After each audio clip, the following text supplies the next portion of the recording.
for joining Wars of the Roses as we continue with part 2 on Masonic institutions of the present era from the Freemason's Manual or Illustrations of Masonry by Jeremiah Howe. Chapter 2 on Masonic institutions of the present era. Remember, O my friends, the law delivered down from age to age by your renowned forefathers.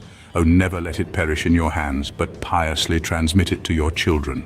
Addison. In the dark ages of history and amidst the rapid transitions of society, we have little to guide us save what we can gather from a few isolated cases in our own land, and which would make it appear that the Druidical system was a Masonic institution. But we trace the use of Masonic language in the time of Charlemagne, and at the close of the 8th century the popes conceded to the Masons of Como the exclusive monopoly of erecting churches.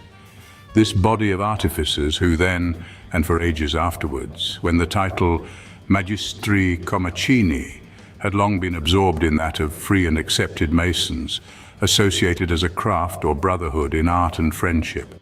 From Lombardy, which they soon filled with religious edifices, they passed into other countries where churches were required. The popes, by bulls, conferred upon them most extensive privileges. They were to be independent of the sovereigns in whose dominions they might temporarily reside, being subject only to their own laws, and were exempted from all kinds of taxation. And in one of these papal decrees it was declared that these regulations have been made after the example of Hiram, king of Tyre, when he sent artisans to King Solomon for the purpose of building the Temple of Jerusalem. During the period when the incursions of the barbarian hordes desolated the fair fields of Greece in Italy and overthrew those glorious fabrics, the ruined fragments of which alone remain to tell of their beauty and grandeur, the operations of so peaceful a society were buried in the dust with those monuments. But with the Crusades arose several communities who, united with the chivalrous duty of protecting the feeble, clothing the naked, and feeding the hungry, a holy vow to wrest from the hands of the Muslim the holy city of the Hebrew and the Christian, and also the Masonic practice of building temples, towers, and hospitals. These societies were to serve their own purposes, fostered and protected by the Church of Rome and the sovereigns of Europe, until their accumulated possessions tempted their holy and regal patrons to undertake their overthrow. Mr. Hope, in his History of Architecture, when treating of that of the Middle Ages, says, "A new style of Gothic appeared, unlike its predecessors, of one undivided people, but of the Teutonic mind in general, as represented in those parliaments of genius, the lodges of the north, an architecture peculiarly ecclesiastical and equally susceptible of adaptation to any civil purposes as Gothic cathedrals." Of these lodges of the north, we have this narrative which we extract from Essai sur les Illumines, published in 1786. The author of the letter was the Abbé Grandidier, a learned Frenchman. The Cathedral Church of Strasbourg, begun in 1277, a masterpiece of Gothic architecture, was erected by the Society of Freemasons, and from it emanated other lodges which spread over Germany and Lombardy, and several splendid structures arose under their guidance. Although each Hutton, or lodge, had self-government, yet they all recognized the authority of the original Mother Lodge at Strasbourg, which was named Haupterhütte, or Grand Lodge. In 1459, the several masters of the different lodges assembled at Ratisbon and drew up the Act of Fraternity, which established the chief master mason of Strasbourg and his successors as sole and perpetual Grand Masters of the Fraternity of Freemasons of Germany. This act was confirmed by the Emperor Maximilian in 1498 and renewed by Charles V and his successors. The Cathedral of Cologne is a proud monument to Gerhard, master of the Cologne Lodge of Freemasons, and resisting, as this huge mass does, the attacks of nature and the labor of man, is a testimony of the skill and perseverance of its builders. It is recorded that during the interval between 1248 and 1323 there were not only 50 masters and 3 times as many fellow craft daily employed, but a large number of entered apprentices from all parts of Christendom who had come to study both the operative and speculative branches of the art, and carried home with them the principles which directed the erection of almost every Gothic monument of the age. After the secession of the fraternity from the Church, the works were suspended, leaving only the splendid choir and side aisles, with the chapels completed. This pile, which if completed would be the most magnificent specimen of Gothic architecture in Europe, was for 5 centuries untouched, save by the iron hand of time. The government of Prussia, however, has undertaken the work, and although it may be the work of some years, there is now a probability of its completion.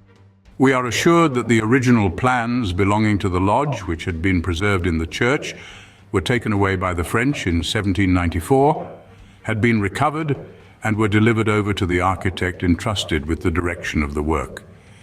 He has scrupulously adhered to the original designs, and even adopted the ancient and accepted division of the workmen into 3 classes, the second and third receiving promotion when their industry and ability merit it.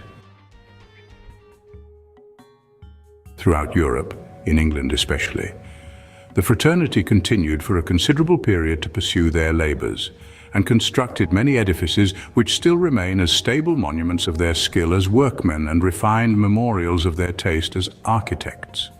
Kings, we know, were their patrons, and their labors were superintended by nobles and eminent prelates, who for this purpose were admitted as members of the fraternity, being in the first instance an ecclesiastical community, and the popes, bishops, and abbots protecting them. Their chief employment was the construction of churches. There is no doubt originally all were operatives, but learning in those ages was almost entirely confined to the clergy, and consequently, the fraternity was compelled to seek among those men of learning for those whose wisdom might contrive, and whose cultivated taste might adorn, the plans which they, by their practical skill, were to carry into effect. Hence the germ of that speculative masonry which, once dividing the character of the fraternity with the operative, now completely occupies it to the exclusion of the latter. If we look to the Druses, a sect of Syrian Christians established from time immemorial, we find that there still exists amongst them a society which has a secret doctrine, the members of which are divided into 3 classes, the first being admitted, the second partly initiated, and the third completely initiated. Those admitted into the second class may return to the first, but may not communicate what they have learned in the second. The third suffer death if they reveal their knowledge, or become Mohammedans or members of any other sect than the Druses. Jowett says the members of this society, if they have been ever so loose in their morals, leave off their licentious life and become altered men, they are the best ordered people in the East. They produce silk in considerable quantity and corn in their valleys. They are industrious, brave, and hospitable, and their land is a refuge from Turkish oppression. They do not attempt to make proselytes. All travelers agree in having noticed that the Druses have great esteem for Englishmen and show them marked attention. Sir Christopher Wren, in corroboration, tells us that the holy wars gave the Christians who had been there an idea of the Saracens' works, which were afterwards imitated by them in their churches, and they refined upon it every day as they proceeded in building. The Italians, among whom were yet some Greek refugees, and with them French, Germans, and Flemings, joined into a fraternity of architects, procuring papal bulls for their encouragement and particular privileges. They styled themselves Freemasons, and ranged from one country to another as they found churches to be built.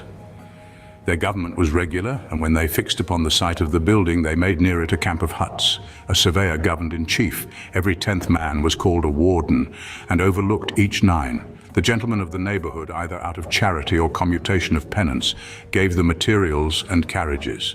Those who have seen the exact accounts in records of the charge of the fabrics of some of our cathedrals near 400 years old cannot but have a great esteem for their economy, and admire how soon they erected such lofty structures.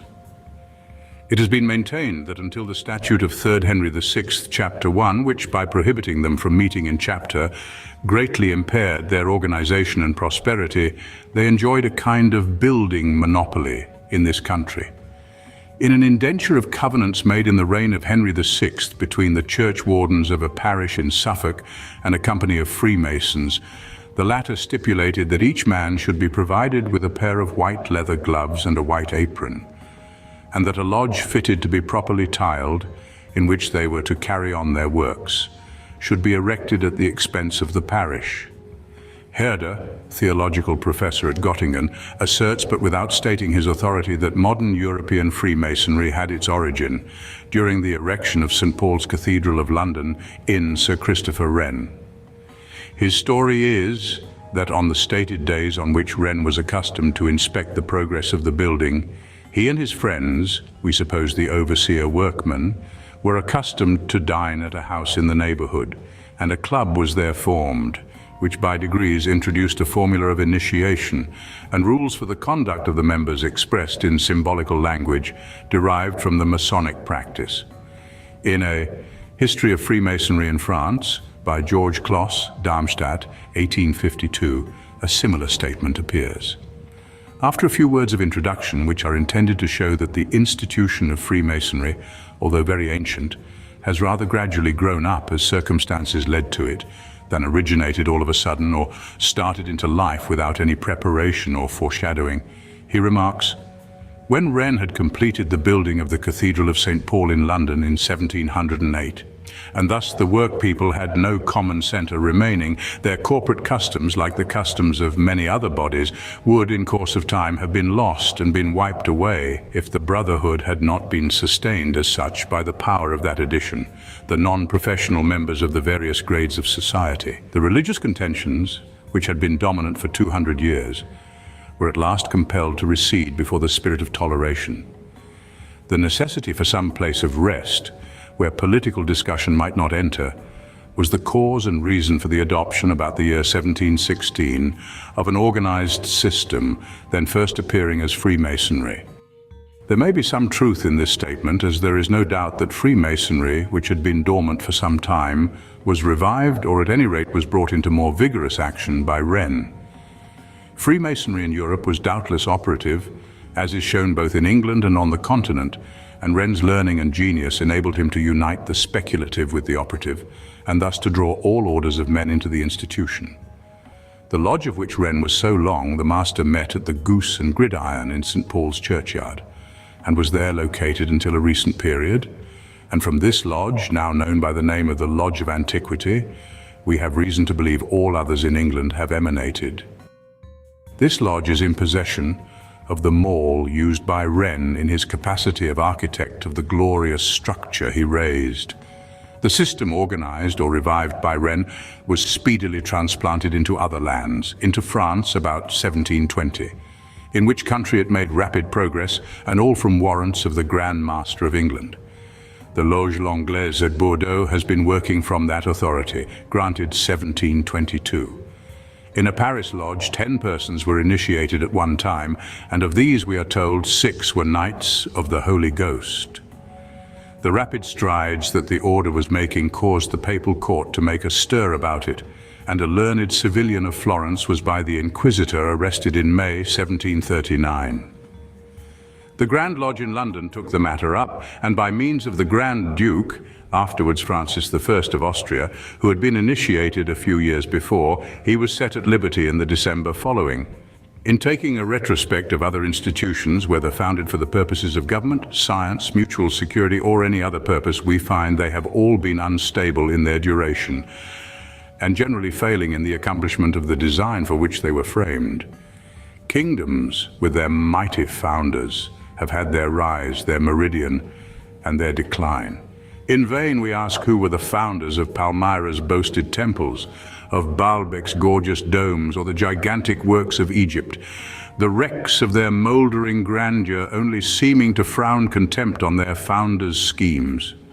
Masonry has witnessed the rise, revolutions, and wane of empires, withstood the inroads of war, and the still more desolating ravages of barbarous ignorance and the gloomy superstition of ancient and modern times. Through the Dark Ages, from the 6th to the 16th century, Masonry was the chief lamp of knowledge that illumined the gloom of the then degraded human mind. It was the nurse that fostered, the guardian that watched over, and the ark that preserved, amidst the deluge of Gothic gloom that overspread the earth, all the science that had survived the wrecks of the Grecian and Roman empires. Hence, midst the ruin of 3,000 years, unhurt, unchanged, Freemasonry appears. Her towers and monuments may fade away, Her truth and social love shall ne'er decay. Thank you for watching, and please don't forget to share, like, subscribe and comment. And if you can, please consider donating to Wars of the Roses. Links to PayPal and Patreon are in the description. Thank you so very much.